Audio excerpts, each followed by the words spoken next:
trading is open for everyone. But if it was easy to make money in trading, everyone would be doing it, and it would be. But that's not the truth.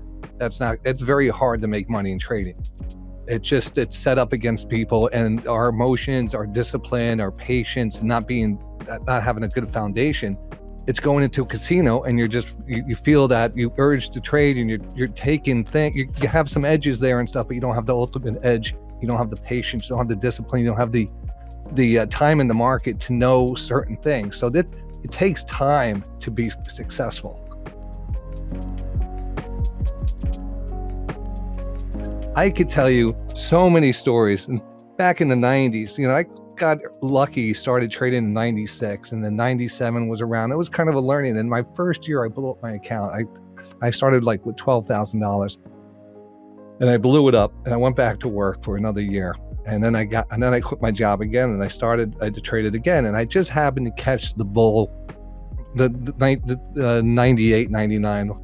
So I took that money and I quadrupled it, and I made more money than I've ever made in my life. And it was easy. It wasn't really anything. It was you had to have guts, but at that point, being so young and a new trader, you're going to be more cavalier in your trades. You're going to be more, but that's not the ticket to make money. You have to be extremely disciplined. And the key is here. This is what does it take to become a great trader?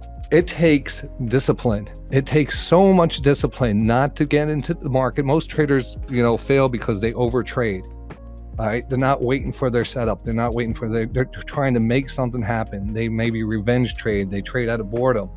The hardest thing in the world is to understand that this is a business, and there's a certain way the business could perform the best at, and you have to outline that. And I do it from people that I trade with in our community of traders. And I call it the business plan. And it has to be step by step. Like if someone's coming into my business, I'm going to teach them straight from point A to point B, point C. Stay on that business plan. If you stay on that business plan, you're going to make money. If you stray from it, you're probably going to get caught, and then you're revenge trade, and it's going to be a downward spiral. It's like someone falling off the wagon. So many people have taken in the beginning. I would try to teach them, and before I had my show and stuff, and friends and people, I want to get into trading. I hear so much about this. All right, yeah, come by the office. You can trade. This is what you got to do. Sit with me. Sit with me. Sit with me. Sit with me. I'm watching them like a hawk. Don't do anything. Don't do anything. Everything's great. Everything's great. For the next 10 days, I don't see them. Oh man, I blew up my account. I was trading every day, and everyone did the same thing. They all blew up their accounts because they just wanted to trade and they felt it was easy to make money. The market gives you great opportunities, but you have to be there in front of them, and you got to be willing to take them. So the one truth in trading is diversification. Like even the same strategy across different time frames is going to give you much better performance than just one strategy on one time frame. These are things that are just really, really important. So my idea is to try to find a wider array of interesting non-correlated ideas. So it means trade more strategies. And my goals are very modest goals. I'm not trying to double my account in a month. I'm not trying to triple the value of what I want to do, because those are unrealistic goals. My goal is if I can make anywhere between 15 to 20% per year, which sounds so pathetic to to everybody who's a day trader is going to tell me, oh, you're such a wussy. I'm actually very happy. If you want to make 100% money in a year, you have to be willing to lose 50% of it. That's the other, by the way, that's not a myth. So that is one of those market truths that will always be there. Even if you avoid it 1 year, you will learn that market truth the hard way. If you want to make 100%, you will lose 50% sometime down the road. And I'm a guy who kind of, I just don't want to lose more than 10, 15%. So I'm, my rate of return is more modest. That all goes back to being humble. The whole idea of like, what do you want to do? How do you want to structure your view? But you really need to be realistic. That's sort of my final point about trading. If you want to triple everybody wants to triple their account without losing a dollar. That's what everybody in trading wants to do, right? I want to triple my money without ever having a down day. Okay, maybe you can do that for like a year. I guarantee you, the next year you're going to lose half your money in one or 2 days. It's just the nature of the business. I love the idea that if you could actually make this happen, that you really didn't have to theoretically get a job, so to speak. You know what I mean? Sit at a desk all day and collect your salary and all that, because I was horrible. You know, I'm a horrible worker and I'm a horrible employee. You know what I mean? So bosses don't like me and I don't listen to what people say. And, you know, I was always getting fired. And, you know, so that was, my life was never going to work that way unless I kind of stopped being me and just sucked it up so that I could get salary. And I didn't, quite frankly, want to do that, you know? So I liked that aspect of trading. I had this dream going way back that I could work out of my house, not have to commute, not have to work for anybody else, and just manage money and trade for a living. And that was my dream at 20 or 23 years old. Trading to me is just a business. It's just a job. You know, I'm not in it to get rich. I'm by no means rich. I earn a good wage out of it and I'm happy with what I get. But I put a set amount of hours in, so I turn up at the desk every day at the same time. And when I'm finished at 5 o'clock, it's just like me clocking out of the job and I'm done.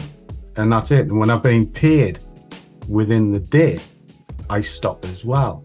So that's kind of how the transition came. It came, well, you can call it sort of the greatest gift from my worst nightmare, because when the company was forced to close, it was horrific. It was one of the worst things you could ever go through.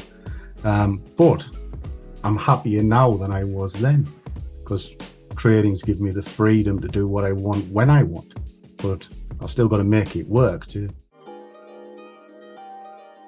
Regardless of whether you've been in this game for 5 years, 15 years, or even longer, there's always challenges because the market is always different. There are elements that are the same, and there are patterns that I look for, and I know other traders will look for. But you're constantly evolving and growing, and it's a little bit like that old saying: if you're not growing, then essentially you're dying. So for me, it's the same. That trading is always a challenge, and one of the things I learned from one of my first coaches was that you're in a dance.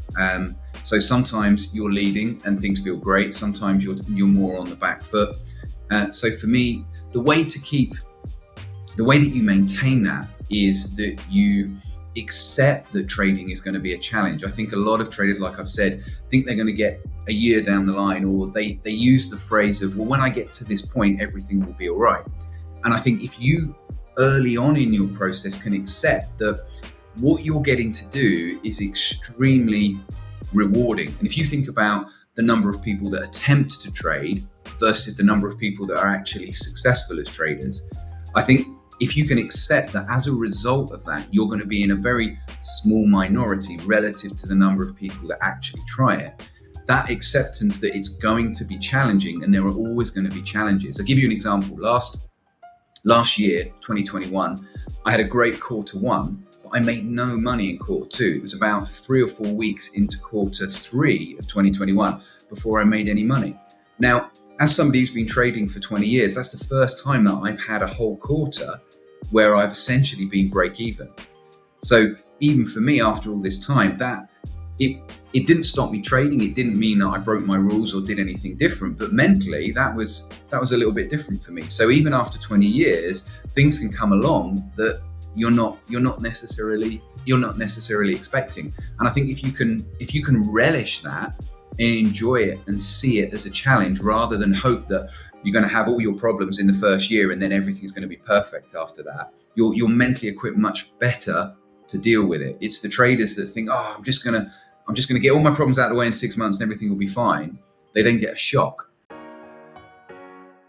There's like 3 key things I think you need to remember. Trade low, meaning trade small means trade small size, trade longer, meaning trade on a longer term time chart. If you're thinking of trading the 5-minute chart, go up to the 1-hour chart. If you're thinking of trading the 1-hour chart, go up to the 4. Always move up at least one time frame for where you want to be, just to give yourself, a bigger margin of error, because margin of error is the key to success, and ultimately experiment. I wish there was like one brilliant piece of wisdom, but you yourself will discover what works best for you. But the only way you're going to do that is if you keep on doing it. I guess my final piece of advice is don't quit. Even if it sucks, even if you blew up your account once, even if you blew it up twice, even if you blew it up 3 times, right? Don't quit. It's like a flash of lightning. It does become obvious as long as you stay in the market long enough to participate.